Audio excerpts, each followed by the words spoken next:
Fala, meu povo. Bom, hoje a gente vai falar sobre coco. Eu achei esse vídeo interessante porque eles acabam mencionando muitas dúvidas que eu tenho certeza que todo mundo tem na cabeça, inclusive eu tinha também. Então eu acho legal vir aqui esclarecer e falar sobre plantinhas que eu amo. E vamos lá. Então, na verdade, você mandou uma mensagem que você queria vir aqui nos explicar nossas burrices que a gente cometeu no... Não, eu vi aí suas tretas aí com o lance da água, né? Eu descobri que agora você tá plantando água. Água de coco. Teoricamente é tá água. Tá certíssimo.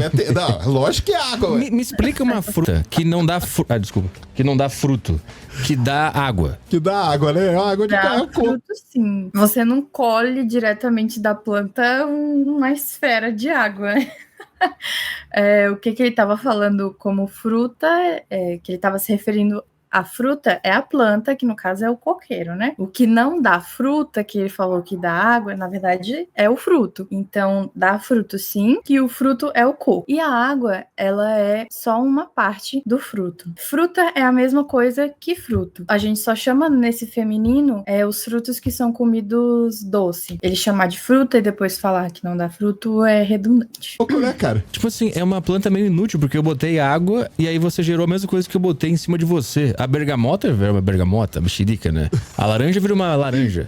O coco eu rego com água e ela dá água. Água aí, Já ó. dá o próprio suco. Não é inútil porque não é só a água que tem ali, né? A água ela é muito rica em nutrientes, né? Açúcares, proteínas, provavelmente, sais minerais, enfim. Mas, né, como eu mencionei, não é só a água. Que ele tá esquecendo que a gente come a carne do coco, que a gente tem coco ralado, enfim. Acho legal aqui explicar a anatomia, a morfologia do coco pra gente conseguir materializar que é um fruto. Então, o coco é um fruto do tipo drupa, e esse tipo de fruta, ele apresenta uma camada carnosa, fibrosa, e uma camada mais pétrea, que é mais dura, mais lignificada. Por exemplo, o pêssego tem aquela camadinha bem carnosa por fora e tem aquela camada bem dura, né, que é o caroço. Na semente, existe um tecido de reserva nutritivo que a gente chama de endosperma. E o endosperma é basicamente o albúmen, né?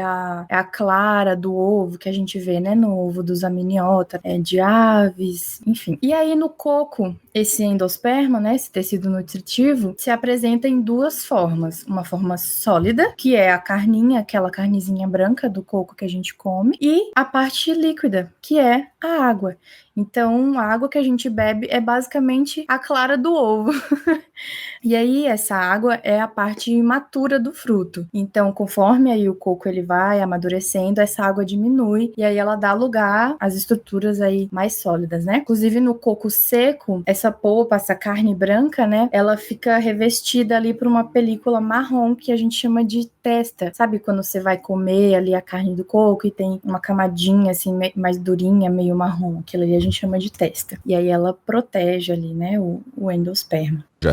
Numa embalagem já. Ah, é verdade, ela já vem... Já vem embalado. Embalado e protegido aí. Não tô de escravos na fazenda. Ela já faz o trabalho pra não ter escravos na fazenda. Não precisa descascar nada. Não precisa de espremedor.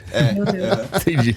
Mas essa casca é muito importante pro coco. Como que a gente consegue entender, né, que o coco tem a mesma morfologia de um pêssego, por exemplo, né? Que nem eu falei, que é o mesmo tipo de fruto. Aquela casca de fora, né, que eles estão falando aí que é a embalagem da água, a camada fibrosa, que, por exemplo, no pêssego é uma camada carnosa, né? E quando a gente tira essa parte e a gente come aquele coco seco, que é bem redondinho e marronzinho, meio peludinho, aqueles são a parte fibrosa, né? Aquele conjunto daquela parte durinha, pétrea, lignificada, junto com a carne branca e a água, forma o caroço. Então, basicamente, aquilo é o caroço, como o caroço que a gente vê no pêssego. E uma coisa muito interessante, quando a gente descasca, né, o coco, a gente vê aquelas 3 bolinhas, aqueles 3 círculozinhos que ficam na parte de baixo dele. E aquilo ali são os poros de germinação. Rente aquilo ali, a gente tem, né, o endosperma sólido, e ali fica imerso, fixado o embrião. E aí o embrião vai se nutrir do endosperma, né? E aí, a partir daquele poro, ele emerge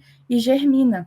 A partir, né, desse poro que ele vai germinar junto da radícula, a cavidade daquele fruto, quando ele tá germinando, ele gera o austório e ele é comestível também, o pessoal também chama ele de maçã do coco. Então, mais uma ideia aí pra gente entender de quando o coco ele vai amadurecendo, ele vai ficando cada vez mais sólido, né? A água, que nem eles falaram, né, que tá embalada, pronta pra gente tomar. Obviamente, aquilo ali serve, né, de nutrição para animais, mas a maior vantagem daquela água ali é para dispersão do coco, né? Conseguiu, né, selecionar uma dispersão por meio da hidrocoria, que é a dispersão pela água, né? Então aquela casca ali bem rígida e a água permitem uma durabilidade flutuando na água, né? E permitem a flutuação desse fruto até ele chegar na praia e germinar ali na areia, né? Isso daí é um fator muito importante nessa estrutura do coco, o coco imaturo, né? E aí quando ele se estabelece lá na praia, ele vai amadurecendo e começando a germinar, e aí por isso que vai diminuindo a água, né? Porque ele vai se nutrindo, o embrião vai se nutrindo, né? Do endosperma, e aí ele vai germinando. E é isso, gente. Coco é muito, muito interessante, muito legal. E, bom, a história também de como o coco chegou ao Brasil, chegou à América também é muito, muito interessante. Ainda não foi totalmente esclarecida, né?